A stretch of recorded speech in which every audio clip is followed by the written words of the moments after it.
thunderstorm by you, your dog's afraid, and hopefully neither of ours powers goes out over the course of the next hour. That would be the crucial thing here. And if it does, hey, hopefully not simultaneously for each of us, because that's, my friend, it would be a disaster.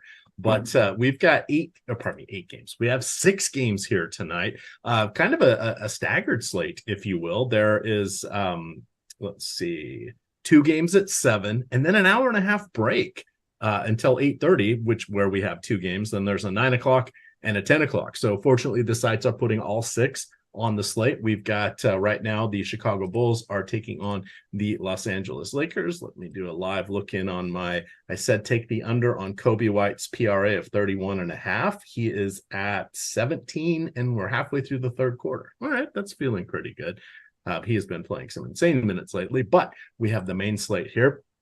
Greg, we're brought to everybody today by BetMGM. We'll talk about them, but the key things you want to remember: 1, sign up for them coming through the link below us here. Put in $10 deposit, make a $5 wager, and immediately, I'll be right there, Playback. I got you.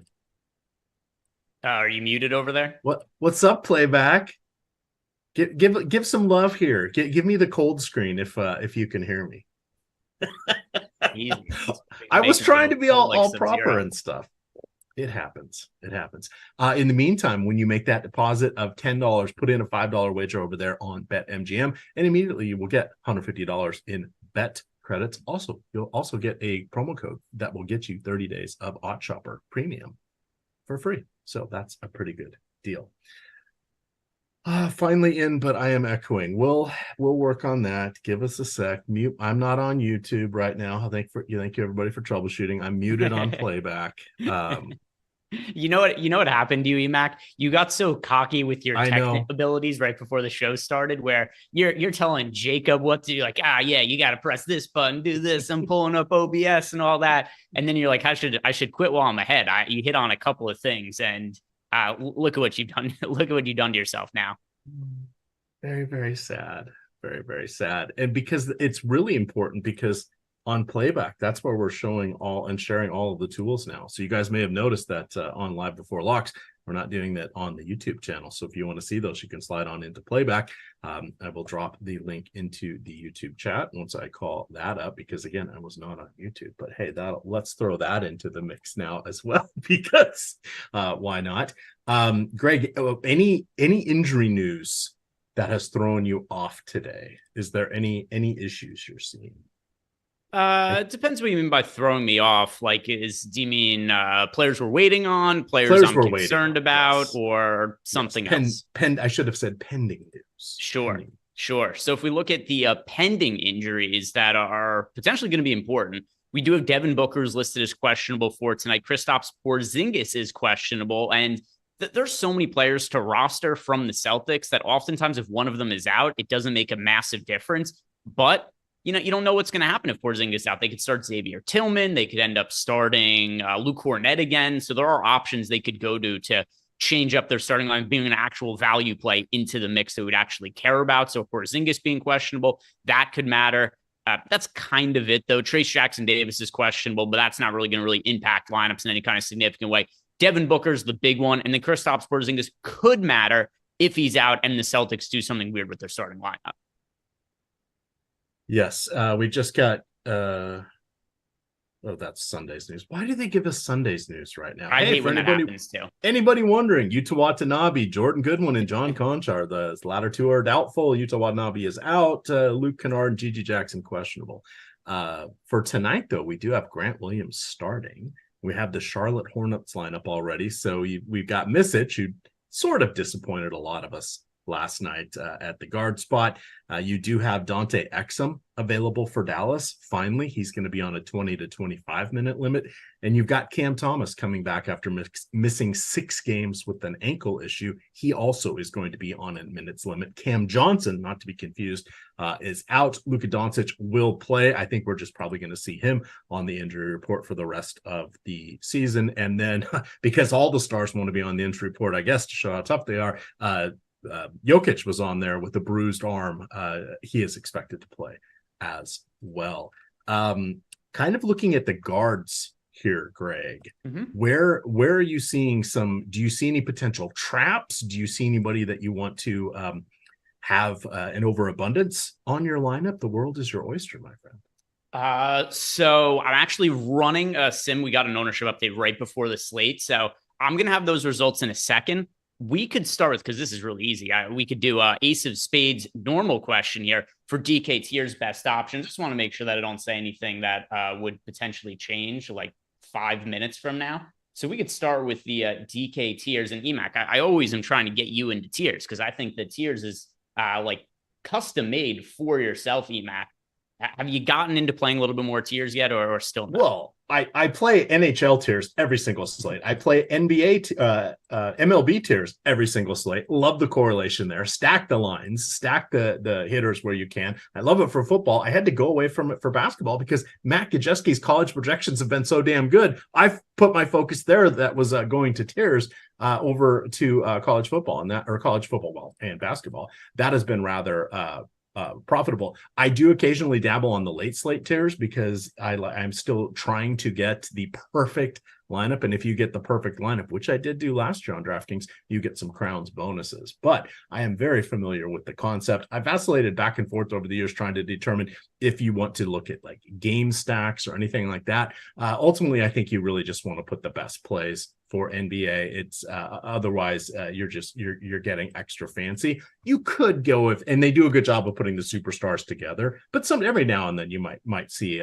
maybe you can get a head-to-head matchup. But I've got the information up. Surprisingly, Luka Doncic 7 points higher in our median projection over Nikola Jokic. That moved a little bit because it was Jokic by about a point and a half this morning. So that changed a little bit. So clearly I think we're going with Luka number one far and away there in tier one.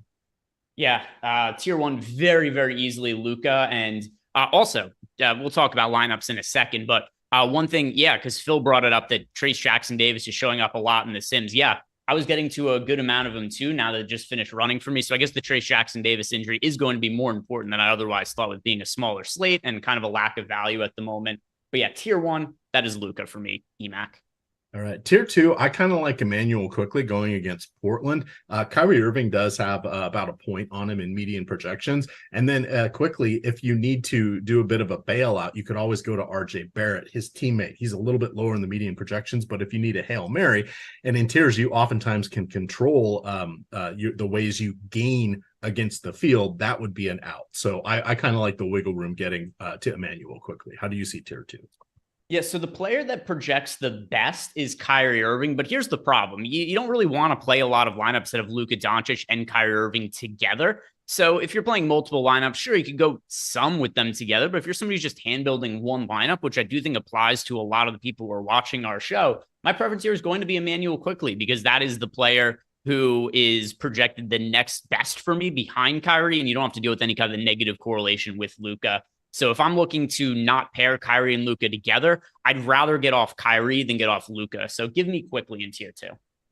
All right. Tier three, Cade Cunningham for me, but we also have Jamal Murray basically in a statistical tie with him. Murray's put up 3 really good games. The caution we have for Murray is he is in a game where Denver is favored. Last I saw, what was like 11 points, 11 and a half. Well, so now it's up to a dozen. Blowout risk, potential there. I'd still give the nod. I like Cade. There's a little bit of in-game synergy going against Luka. Yeah, I am going to go with Jamal Murray in tier 3 for myself personally. But yeah, Cade is also not a bad option. It's very close between the two of them. All right. Tier 4 up at the top, you've got Mikal Bridges going against no relation Miles Bridges. I would actually probably go with Jonathan Kuminga here. We know that obviously Steph Curry is going to be out. That's close to 20 field goal attempts. That is vacating the offense. I think Kuminga could see a couple extra, and that it is his scoring that kind of helps him out, especially now that Draymond Green is back and yet another rebounder out there that he has to battle with. Now it's either Draymond or the 8 minutes he overlaps with Kevon Looney. So I would still go with Kuminga over Bridges. Yeah, I'll go with Mikal Bridges here. But like you said, Kuminga is also a viable option. No Steph Curry. And we also just got news that Steph Curry is going to be out at least 2 more games for the Warriors. But yeah, I'm going to go with Mikal Bridges here. But Kuminga would certainly be my second option. Wait, so in chat, is chat joking with me? Miles and Mikal Bridges, they're twins? No, they're not. I didn't think they were even related. They are. So what's really funny is they are not related at all. But if I remember correctly, they were in the same draft and were picked close to each other. And they have similar names, like similar first names and last names. It is like there are a lot of very bizarre coincidences, but yeah, not related. All right. Which reminds me, well, we'll get to that in a sec when we're done with this. Tier 3, rather crowded. You have Nick Claxton, Jalen Duren, Brandon Miller, Draymond Green, and Michael Porter Jr. and Dennis Schroeder all kind of mixed together here. I would probably go with Brandon Miller. It is still a back-to-back here, but he is the secondary option there to Miles Bridges on the Charlotte team. So I would lean that way. I'm going to go with Jalen Duren for me in Tier 5. Get those rebounds going against Derek Lively out, so he will be going against Gafford. And then finally, Tier 6, Chris Paul, Zach Collins. I want one of those guys. Wait and see. We may get Chris Paul starting. We could also see Klay Thompson starting. We could get a curveball from Steve Kerr and see, I don't know, Moody starting and doing something really weird. But it's going to be Chris Paul or Zach Collins for me in Tier 6. Yeah, I'm going to go with Chris Paul, assuming that he starts. One other guy who you didn't even bring up here that could be brought into the fold as well. Derek White would look a little bit better if Kristaps Porzingis is ruled out to be a little bit more usage to allocate there. I'm going to go with Chris Paul here, assuming he starts, but Zach Collins for me if Chris Paul does not end up starting in place of Chris Paul. All right. So there was Brady. I'm probably not going to pronounce this correctly. Brady Fagel. There are two guys. I'm going to drop a link in chat. Producer Jacob can grab that as well. There are two guys in minor league baseball, both named Brady Fagel, both have red hair, both wear glasses. This was a story from, 5 years ago. They look like twins, literally look like twins. They did a DNA test as a joke. No crossover whatsoever in any part of it. How wild is that? It's pretty crazy. But also the other part of it is how do they wind up? It's just crazy coincidence. They have spelled the same way their names also. Yes. Yeah. And Feigls. That's a very uncommon last name, especially in the US. Yeah. That first time I'm hearing of that story. Also, just talking about baseball really quick. Have you seen what the schedule is like this year? There are a bunch of teams doing the early start times. I was looking at the baseball schedule and wow, that's crazy. So I was looking at the start times this year. There are about not a half, but maybe like a third of the teams each night have those early start times this year, as opposed to the normal 7:05, 7:10 first pitch. Would your preference be the slates lock at 6:10 and 6:30 and include all of the games, or lock at 7:10, only include 2/3 of the games, and you just get smaller slates? It probably just depends on the slate. It evens out. They're doing it for school. It started out with 2 or 3 teams in the Midwest, and we never noticed that teams like the Dodgers do it.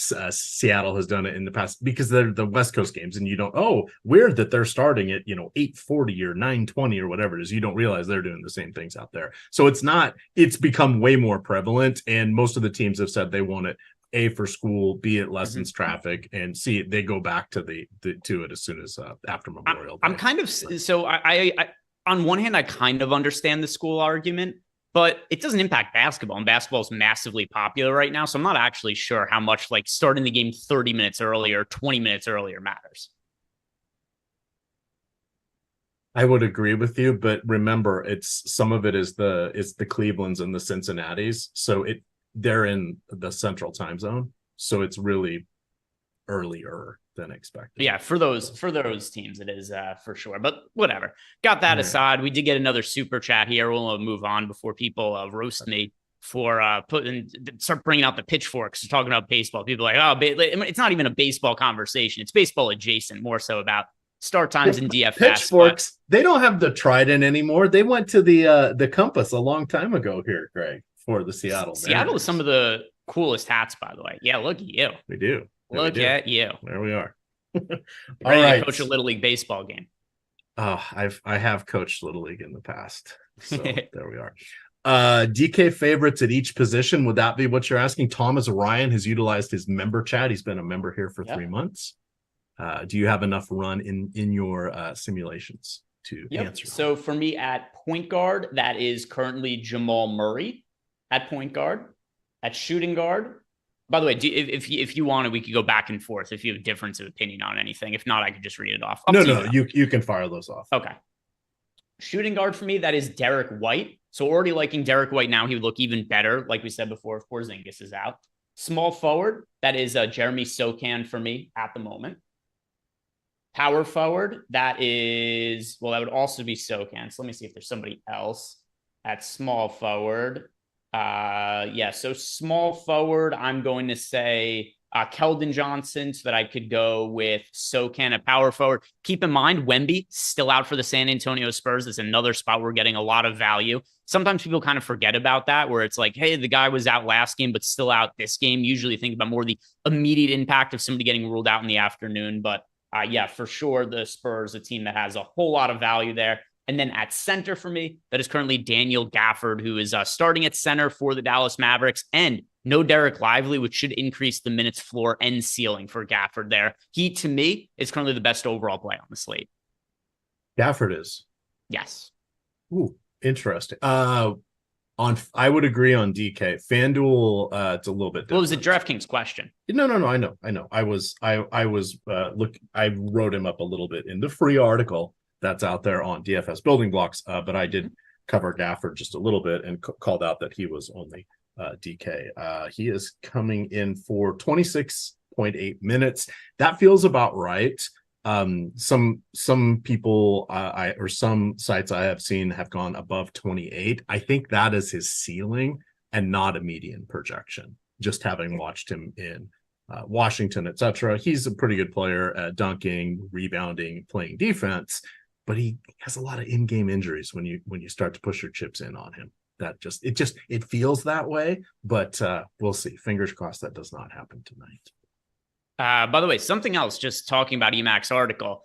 If you guys aren't checking out EMac's article every day, it is a really good first look at the slate, and he puts it up early in the morning. So if you guys are ever looking for early morning reading content, maybe you're on the train to work or something like that, it is perfect to check out. And I don't mean this to make jokes about you or anything, EMac, but you've really been grandfathered into written articles because it's something that it's really hard to get to take off in 2024, but you've just been doing the same sort of articles for a very long time now. And you've got this devoted, loyal audience that reads all your content. It's really hard to get written content off the ground in 2024, but you've got this piece that's withstood the test of time. All right. Hey, chat, should I ask my boss for a raise right now? Do I have him over a barrel? Let's see. No, it's a lot of fun. It's a labor of love. I'll drop the link to that into chat, but that's something I put a lot in, and it's hard to do for basketball, right? Because with basketball, things change so much. So I call it the DFS building block. So I try to give you a core play that's not going to change regardless of the news. Usually I do a game that's going to be turbulent. So it's games like last night, it was Charlotte and Washington. Tonight, it's the Spurs and the Golden State, right? The injuries on both sides. We got to call them out, give you a secondary play, and then a wager of the day. That's all for free. So check that out. All righty. Let's see what other questions we have. There are a bunch of questions that came into Discord. I can't remember. I have a feeling this has come up and I've asked you, and I think the answer is no, but I want to ask again. Can you play pick six where you're at? Because I cannot see it, and we got a pick six question. I cannot see it either. It's so just so you guys know, it's available in some states, not in others. They put a nice big orange button right above where I enter my lineups, and I hit it about once an hour, and I go to the page, and then I can't really do anything with it. But let me see if I can see it. I know I can't play it, but let me take a quick look here, Greg, because that would be unfair if we cannot answer it. So basically what pick six is it? Oh, I can. No, it comes up and then it puts up a bunch of. No, I can't really see it. Sorry. I was hoping I can. Essentially, it's parimutuel, I think is the word, the type of wagering it is. You're going against a contained prize pool against other gamers. It's a peer-to-peer game. So you want to think about looking for leverage because they're putting up a lot of props here, or player props, if you will. They're static. They don't change. and you want to react to news. So if we remember back, we've seen a couple other sites approach things like that. They are adding to it throughout the day, but you'll look at a lot of things that are 55, 58, 60% probability of happening. And that's what a lot of people are landing on. If you start going the other way, you're going to get the leverage that's really going to pay off because of how the payout structure works. If everybody's picking similar pick sixes or they have a heavily overlapping core, you're going to run into some problems. The other thing I've listened and learned from one Eric Lindquist is you can look for some in-game synergy there by looking to take players from the same game on either side if it's an up-tempo game or you're trying to play for overtime, etc. But sorry, I can't actually see the picks. Anyway, to answer the question from K Sizzle, unfortunately, neither EMac nor I could see pick six. Go tag Eric Lindquist in the Discord channel because he can play pick six. I know he plays it regularly. K Sizzle last night turned $2 into $400 in pick six by getting 1 out of 3 picks correct. So there's a lot of money to be made in pick six, and I'm very jealous that I can't play it from New Jersey. But the next question that we have here, it is from Hey, I'm Drew 95. He says, what are we thinking for cash locks tonight? He's debating on which stud to play between Jokic or Doncic. So DK cash game locks. Who are the best overall cash game plays on the slate here, EMac? Who should we be telling people to play in cash games? So I think so you can actually, and I'm putting it into the optimizer right now because earlier today you could play both Doncic and Jokic, and you were only about 4 points off of the unencumbered optimal.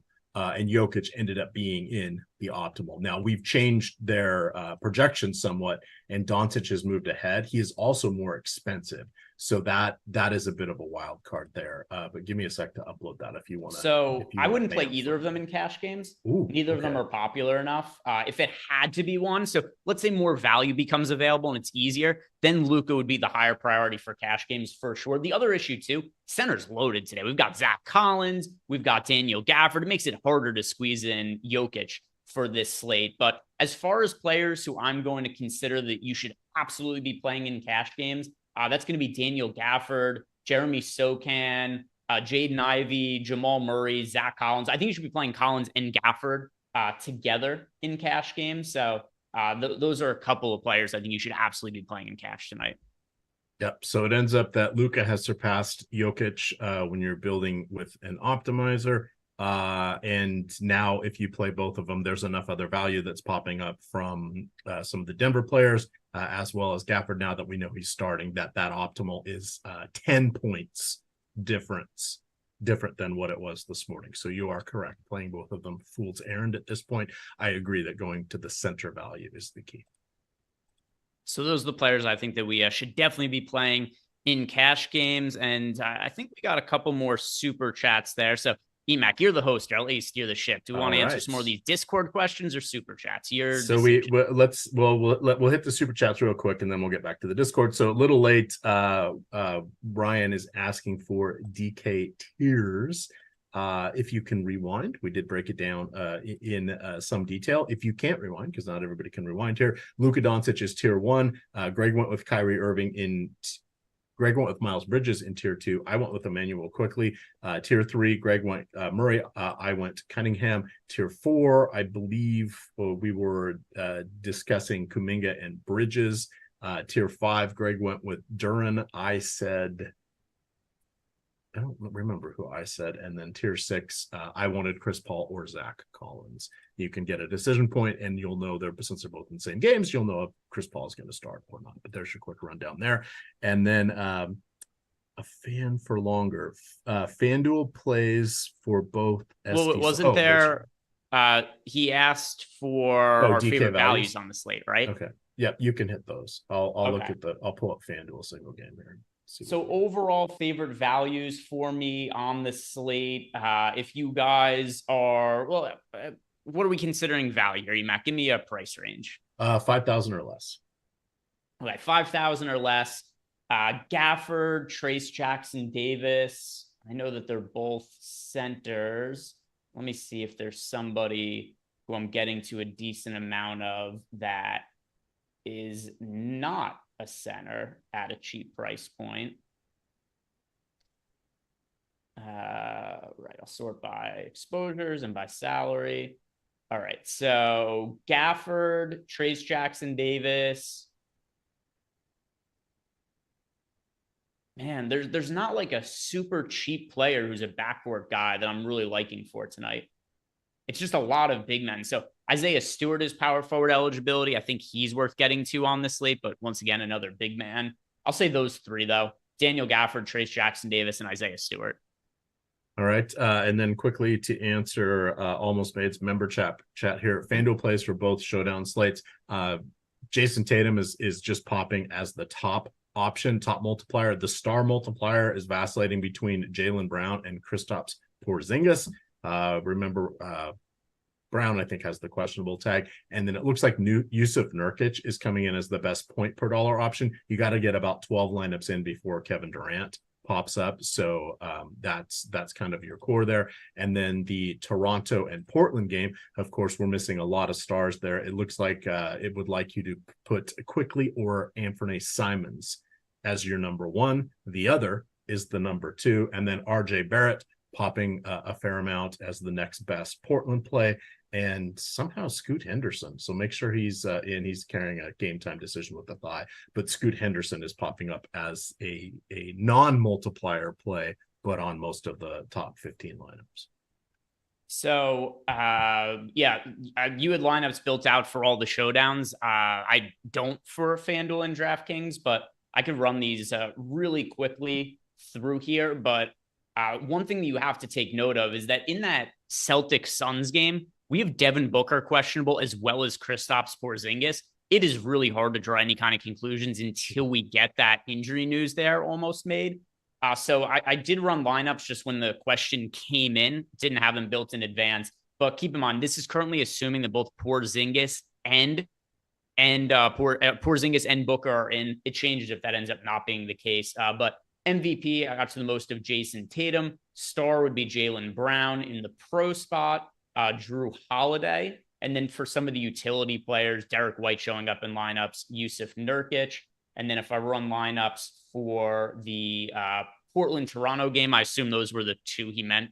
And if I'm looking at that game, the MVP I got the most exposure to is Emmanuel Quickly. What a weird game that is. We're quickly showing up in the MVP a whole bunch. In the star spot, Anthony Simons. In the pro spot, Anthony star spot, RJ Barrett, and pro spot. It's kind of interchangeable between those two, Anthony Simons and RJ Barrett. And then some other utility players to get to, Scoot Henderson, Tumani Kamara. So hopefully that gives you like a blueprint of some players to build around. Then, just keep up on the injury report for Kristaps Porzingis and Devin Booker. Yep. And of course, Scoot Henderson has missed the last 8 games, but he is now probable. DeAndre Ayton was dealing, I believe, with a left hand injury, if I remember correctly. So hopefully it has not impacted right hand sprain. Sorry. Hopefully it has not impacted his conditioning. He has missed 5 games. Both are expected to play tonight. And you still see the questionable tag, but they are really actually listed as probable for that. I see someone asking about Delano Banton. So this is the hard part. He's not great. I want to say he's been in the league I looked this all up earlier, but he's been in the league for about 5 years. I think he's played in like 140 total games. In the last 5 games, he has 16% of his career points. That's way out of proportion. How much of his career minutes have come in that stretch? He usually, when he was with Toronto, he only was playing 6 to 8 minutes, if I remember correctly, most games, unless somebody was hurt. So this is a moment of opportunity for him. I don't think he's horrible, but he's not exactly great either. Oh, now I've got his player page up. I did not know he was born in Toronto. Yeah. So he must be sad he's not playing for Toronto again, but he gets to go against his former team, right? That's a revenge thing tonight. We got to give him extra points for that. Looking at here, he started the last 3 games. I mean, he's adequate. He's adequate.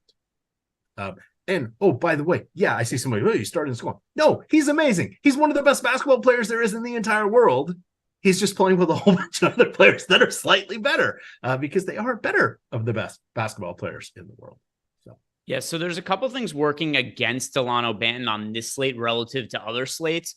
First and foremost, like you had mentioned, Scoot Henderson is expected to be back today. DeAndre Ayton also expected to be back. And Ban's just the easiest player for his minutes to end up getting squeezed. Doesn't mean they go to nothing all of a sudden, but you just can't expect the 30-plus minutes out of Delano Banton or the big minutes we've been seeing in recent spots. So reduced playing time for him. His price point has also gone up a little bit. And then in addition, we've got a bunch of front court value. So the way that I'm looking at this slate is I kind of want to save money in the front court, then pay up a little bit more in the back court. Not that I'm getting all the way to the most expensive players on the slate all that regularly, but going a little bit cheaper in the front court and the back court guys who I get more of. It's, like the Jamal Murray type guys, or at the forward spot, Keldon Johnson. So some more like the mid-range type players. So Banton kind of gets squeezed out of lineups for all those reasons.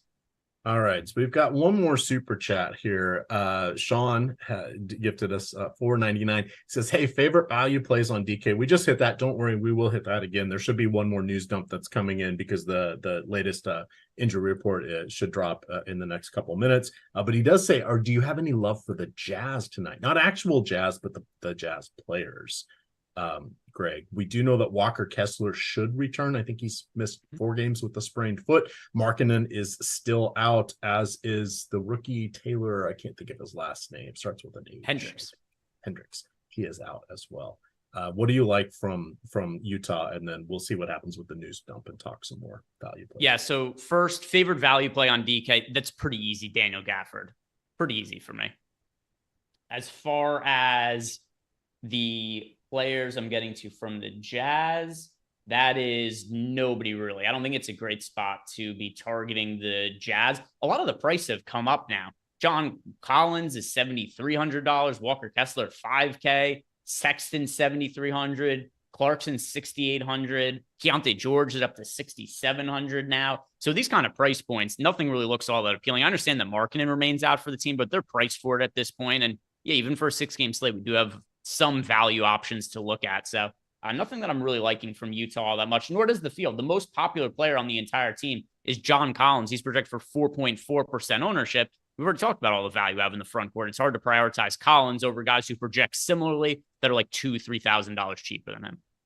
All right, now here's actually what is the DFS building blocks article is useful for, because I called out basically the same things earlier today. Keep an eye on, right? John Collins, Colin Sexton, Jordan Clarkson. They're the kind of guys you're willing to sprinkle in across tournaments. They're going to be in single digit popularity. Maybe they'll get up to 10 or 12%. Nothing overly crazy. Bryce Sensabaugh, he's semi intriguing if he gets another start. He's only played 13 games this season. He did have a career high with 29 minutes, 15 points, and 12 rebounds. If he stays with the first 5, that's sort of interesting. More of a later slate play than it is really for the main slate, though. But after that, you really can't get excited by anybody because they have plenty of players. And as you mentioned, the key thing, Keontae George coming back, he missed the last game because of illness. And the game before that, he only played 5.5 or 6 minutes. He ended up leaving because he was not feeling well. So he's going to come step back into 28 minutes tonight. Is Lonnie Walker out? I see someone asking about DSJ. Do you like Dennis Smith Jr.? This is like the first flower of spring, right? Dennis Smith Jr. becomes a prominent talking point for the next 6 weeks, Greg.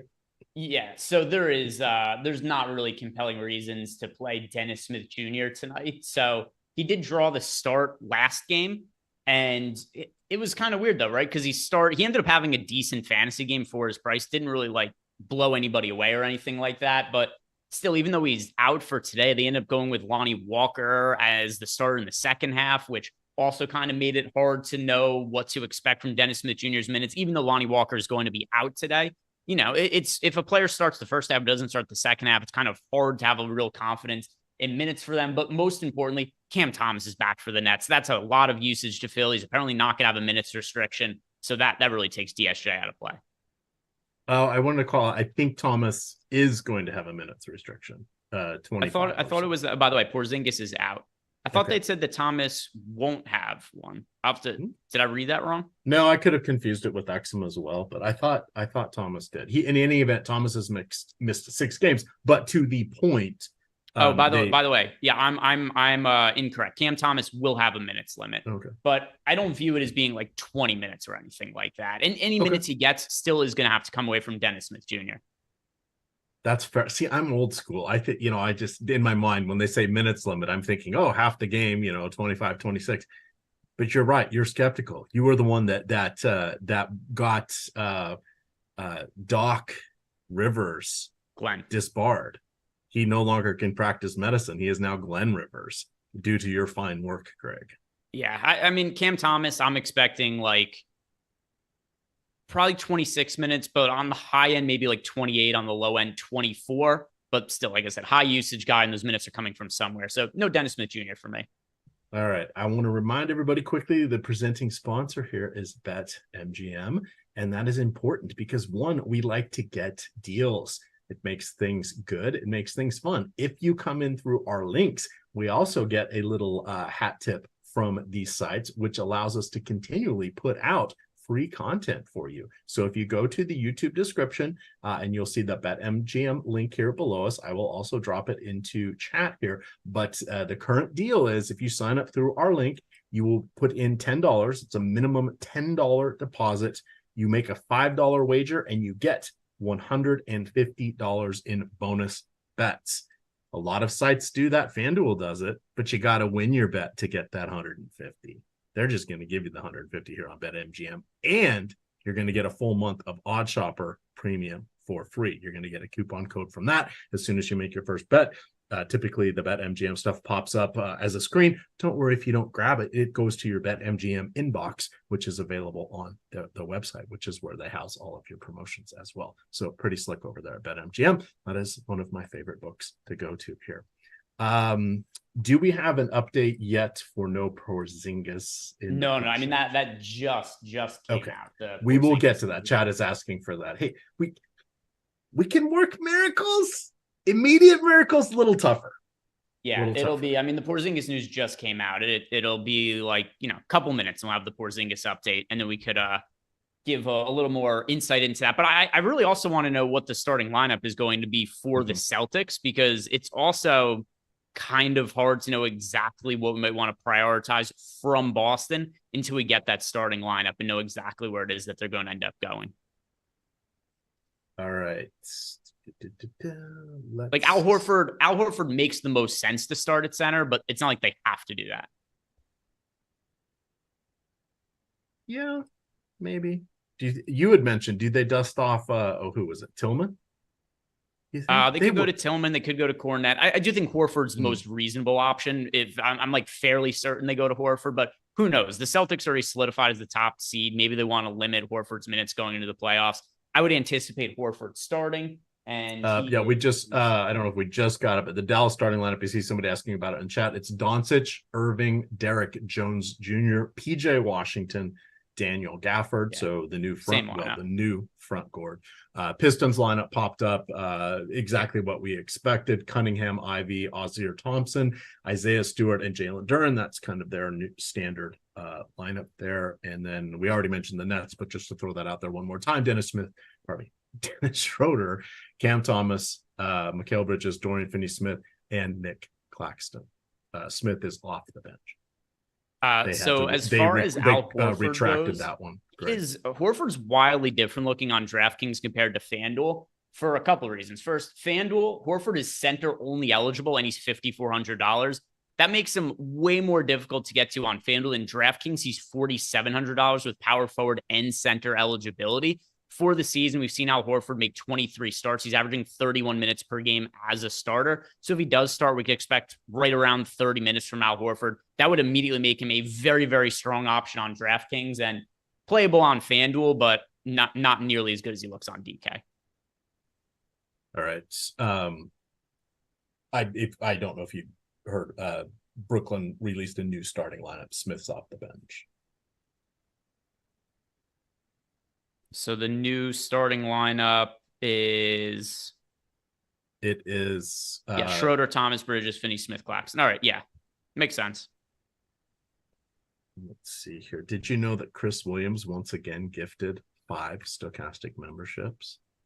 Our favorite Shout out to Chris guy. Williams, big supporter of the channel. And by the way, guys, also, so we're not going to be doing a post-lock show over in playback, but if you guys want to hang out after the show ends, just watch some of the games in playback. We'll leave that running and put some games up. So if you guys want to chat with the community and watch the games in there, we could definitely go ahead and do that. But I'm going to be watching the UFC card tonight. Oh, very nice. If you want, do you want to see if there's any Discord chats? I'm typing in. There's a bunch. Can you run through them? I'm typing in our tiers answers because we got that again too. So Malcolm revamped, but let me get it. I'll type that in. Yeah. So if we go ahead and look in Discord here, got a question from Rico Rod 1980. He wants to know top FanDuel plays by position. So yeah, here's what I'm getting to the most at each position on FanDuel. At point guard, Luka.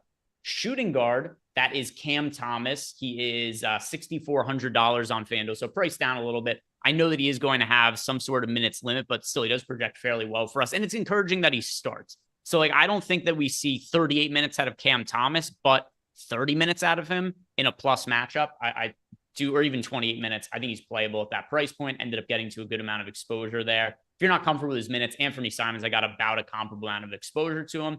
At small forward, Tumani Kamara. At power forward, Keldon Johnson. And at center, Daniel Gafford over on FanDuel.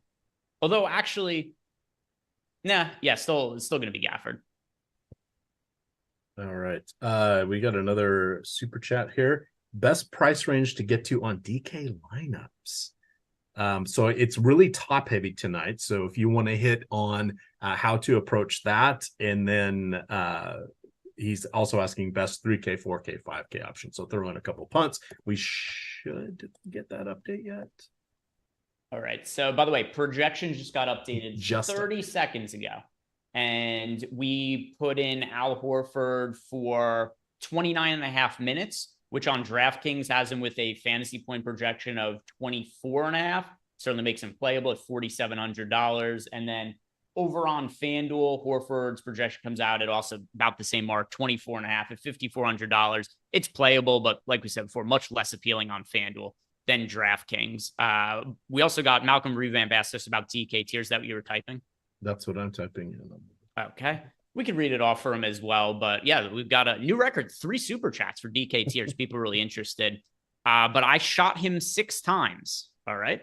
Wants to know, like you said, the best 3K, 4K, and 5K options and the best team to stack your stacking. Don't think about stacking in NBA DFS. It's not a thing. It's not something you should be doing. Best players to get to first in the 3K range. There isn't like a min salary guy who I think you want to be loading up on. So I'm going to pass on that part. The answer is really going to be don't overexpose yourself to any super, super cheap guys there. In the 4K range, the one you want to have the most of on DraftKings is going to be Gafford. He's at $4,400. If I have to pick somebody at also for the 3K range, does $3,800 count Trace Jackson Davis? Or does it have to be a punt? Because I kind of consider him around 4K, but I'll cheat a little bit. If we're talking about 3K, I'll go Trace Jackson. But just know he's questionable, and it's going to be real hard to. Yeah, he's going to be questionable, and that is going to be Azur Thompson. What are you saying, EMac? Sorry, he's questionable, and it'll be hard to pivot from him. But that would be the play. Yeah, there's no flat min guy though that's really all that appealing on this slate. I don't even think there's one that would pop up. I'm trying not to speak that into existence. Most likely not. Let's get into, we got a bunch of questions that came in a Discord channel. We've got one from K Sizzle. He wants to know if there's anything we like on underdog or prize picks tonight. Sadly the one I wrote up was an early game. I try not to do that, but I did like that one the best. Let me quickly. Well, I can tell you what is projecting the best for us in Odd Chopper. Oh, you beat me to it. You beat Jonathan Kuminga under 31.5 PRA. And another one that's standing out is Anthony Simons under 37.5 PRA. So those are a couple of standouts from the projections over an Odd Chopper for you there, K Sizzle. M Grizzly wants to know, am I boosting anyone tonight? I think there's a couple of players that make sense to boost, but the one that stands out the most is Kevin Durant because Devin Booker's questionable. And the way to finish that up, the way we have them projected is we have Booker in because that's how we project questionable players, and he is probably going to play, but we know he's got to go through warmups to find out. So it will be hard to get to Durant if you. Is there anything that makes you say he's probably going to play? Gut feeling. Okay. Yeah, because I consider him just questionable. I don't have like a real strong lean one way or the other. But yeah, I think it makes sense to boost Kevin Durant so you get him into some lineups in the event that Booker's ruled out, because if you just run stuff as is, you're not going to be getting yourself to Kevin Durant. No, but he's missed 4 games with the ankle issue. They actually have gone 4-2 in the last 6 games. So Phoenix has been playing pretty well. This is a tough one tonight. If they were going to give him one more break, why not do it against a team that's coming in as 6-point favorites? But I kind of think he's going to play tonight. And no, not because it's a national game. I just think he's ready to come back.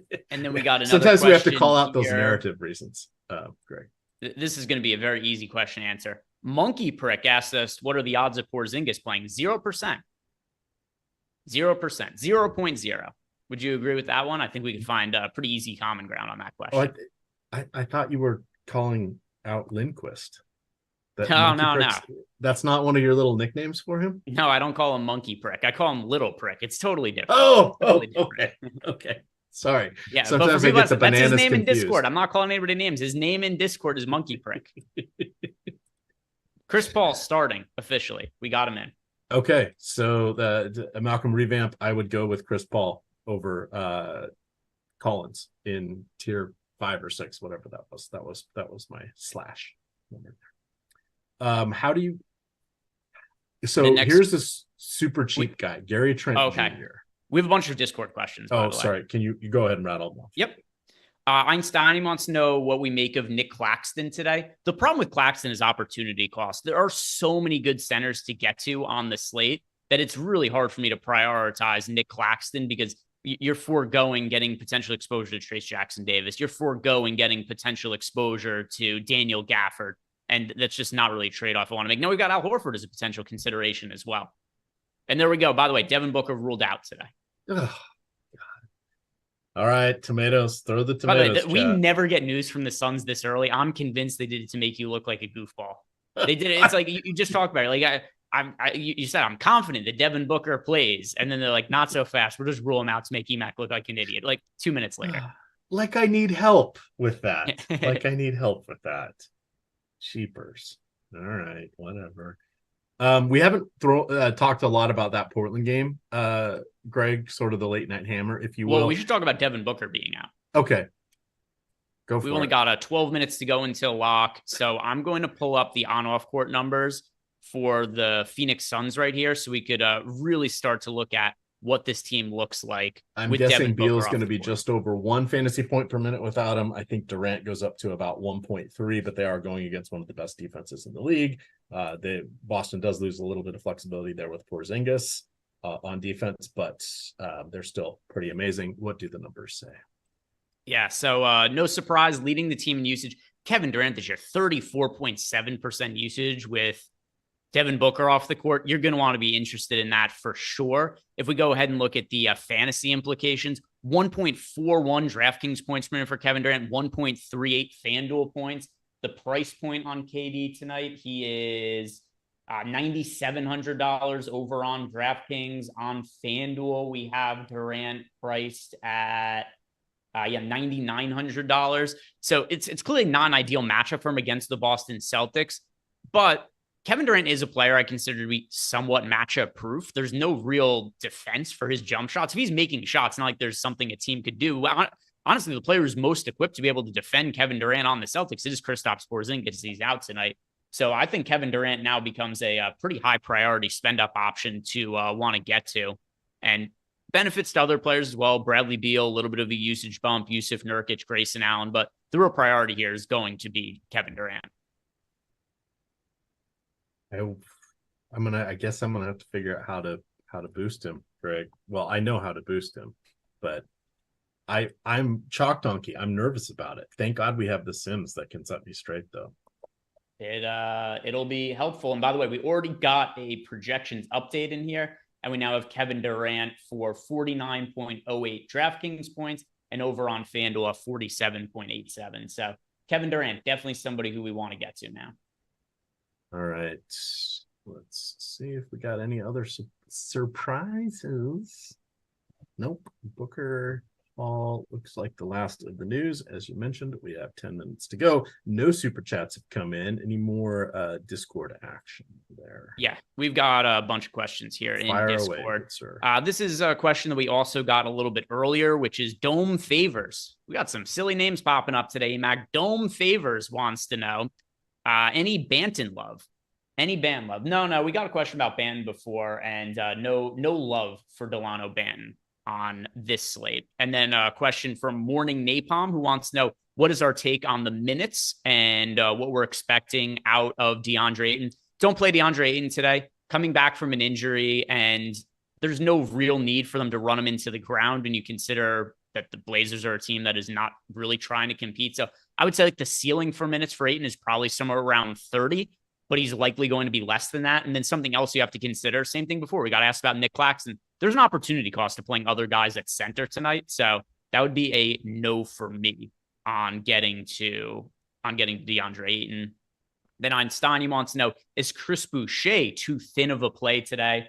It depends how many lineups you're playing. For large field tournaments, I did have a little bit of exposure to Chris Boucher, although I think when I rerun everything right now, a lot of that is probably going to become Al Horford now. Chris Boucher, fine as like a deep tournament play. If you're just playing 1, 2, 3 lineups, wouldn't consider Chris Boucher there. All right, Chris Boucher, is he somebody you have any interest in, EMac?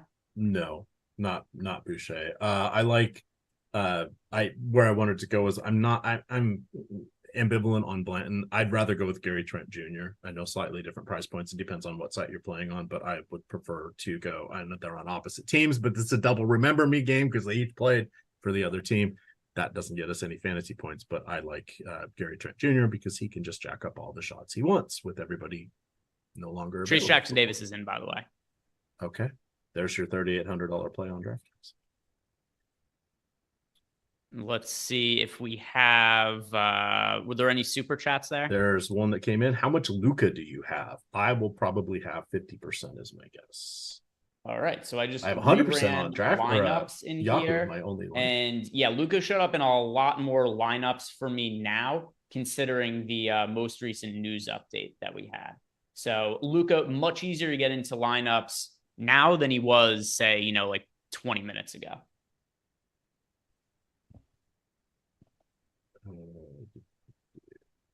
I'm going to run my stuff here.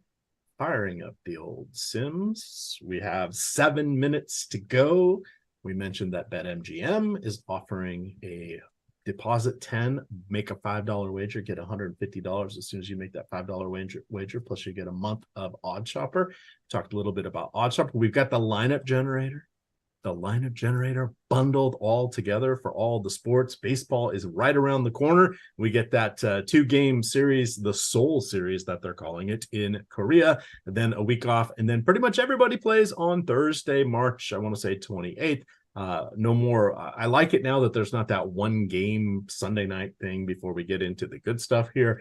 Everybody pretty much has 3 games in the first 4 or 5 days, getting a day off to handle any inclement weather for that first series. So we are about to fire up baseball, and it is going to be fun. All right. Let's see. No answer for the single game lineup yet. What was the question? I missed your question, Sergeant Cap. My apologies. Eric T says, hand injury for Ayton. Do they risk his or hurt his minutes? I think 30 is reasonable. The running him into the ground part is the team's going nowhere. Everybody's hurt. Essentially, 6 of their top 9 players are pretty much toast for the season. So it is more of a let's get him back out there. But he has had 3 different distinct injuries that have kept him out this year. Something to do with the leg, then he had that back issue, and then most recently the hand issue. I would think they would want him in bubble wrap, so maybe he's healthy next year when they get the likes of Brogdon, Sharp, etc., all playing together. What was I should have tossed a question your way there, Mr. Ehrenberg. I did not. So getting back to the Discord questions, we had one here from Stokes. He wants to know, between Luka and Jokic, how much we're getting to them as a pay up. So I don't really get to Jokic at all. But like EMac said, Luka is now a pretty high priority, easier to get into lineups. We've got Trace Jackson Davis confirmed in, which is also something that hurts Jokic a little bit. We've also got the Al Horford piece of value that opened up. So Luka is a much higher priority than Jokic, and he's going to be in somewhere around half of my lineups here. And then Rico Rod wants to know for FanDuel, Kelly Olynyk or Zach Collins. Do you have a preference between Olynyk and Zach Collins, EMac?